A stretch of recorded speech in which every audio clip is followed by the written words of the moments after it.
We have seen it time and time again, guys. Potentially Oscar-nominated movies that are labeled and marketed as the movie of the year or one of the best movies of the year, like The Brutalist, Dune Part 2, or Killers of the Flower Moon. When in reality, when you watch those movies, you realize that they actually are very average movies. That is also the case with one battle after another that everyone keeps yapping about, and I'm here to tell you why it's not a good movie. First and foremost, if we start with the characters and the actors involved, Sean Penn is the only actor that gives a stand-up performance in his role as Stephen Lockjaw, a character that sort of is a leader that tries to break down this organization called Friend 75, and he also holds illegal immigrants in these detention camps. He is a fierce, strong man and also likes black girls. In general, he oozes confidence in this role, and it is by far his best role in 19 years, where he fits it like a hand in a glove. Additionally, it's a role I might take for a deeper analysis in another video, but anyways, this character is the most enjoyable in this whole otherwise lackluster movie. As for DiCaprio, he is sort of my biggest disappointment here, because just like in Don't Look Up and Killers of the Flower Moon, I don't feel he fits the role that well as this hopeless wimp that can't do anything right and seems nervous about his next move. Now he plays a character that has gotten addicted to alcohol and drugs, so that's fair that his daughter then takes care of him. Anyways, this character is mostly enjoyable towards the end when he screams "Let the revolution live." He argues on the phone with another member of Friend 75. That begs the question, why could he not have been crazy all the time, like in The Wolf of Wall Street or in Catch Me If You Can? Roles that suit DiCaprio so much more. I do get he might need to show us that he got range, but I believe if DiCaprio actually led the revolution and did not take such a backseat as he did, the movie could have been so much better. As for this Perfidia Beverly Hills character, the most stupid name on earth, however, the guy that came up with that can't be a genius at least. The leader of the revolution, which is played by Tiana Taylor, that just like in Mickey 17, is a black actress that they had to put in for inclusion, and nobody had even heard about prior to this movie.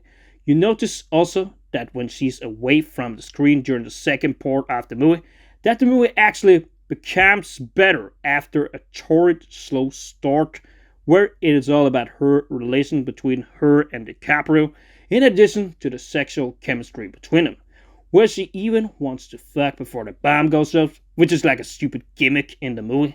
Again, that kind of says us all about how weak this character really is, and a lot of the story is actually built around her. Secondly, the movie does a desperate attempt of trying to be funny, so there are some of those that keep laughing at all the jokes in the movie theater, but I feel that a lot of them are not funny. Sure, some of it works, for example, this banter about the Christmas Adventure Club and when DiCaprio yells on the phone, but generally, with all these code words like Billy Goat, the Jungle Pussy character that screams out, "This is what power looks like," it just does not work. That is also a bummer in movies these days when they try to work too hard on a comedy and it instead comes off as a sheer desperation that you can smell all around the movie, because you try to make the audience laugh all the time when you rather should be making a better story. A further bad thing about the movie comes down to the lack of tense moments. The movie has, like I said, a very bad beginning where you are not entertained at all. It does get better towards the end, and even though there's a certain kind of tension that you can hear in the music, it is far from as prevalent as you see in other thriller movies like The Fugitive and Cape Fear.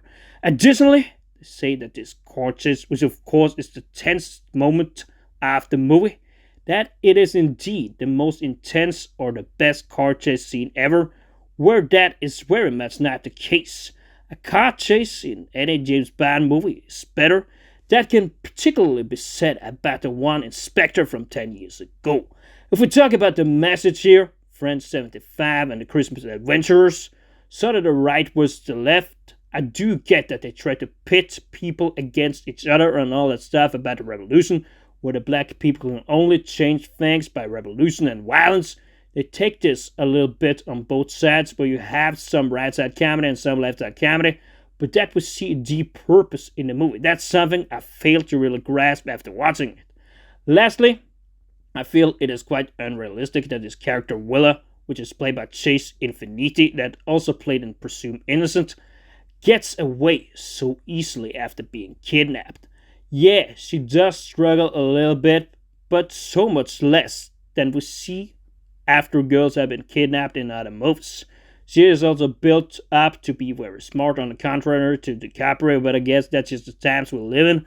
But I would have thought it to be more realistic from a less fiction like point of view if she had struggled a bit more and might have had for an even tenser ending.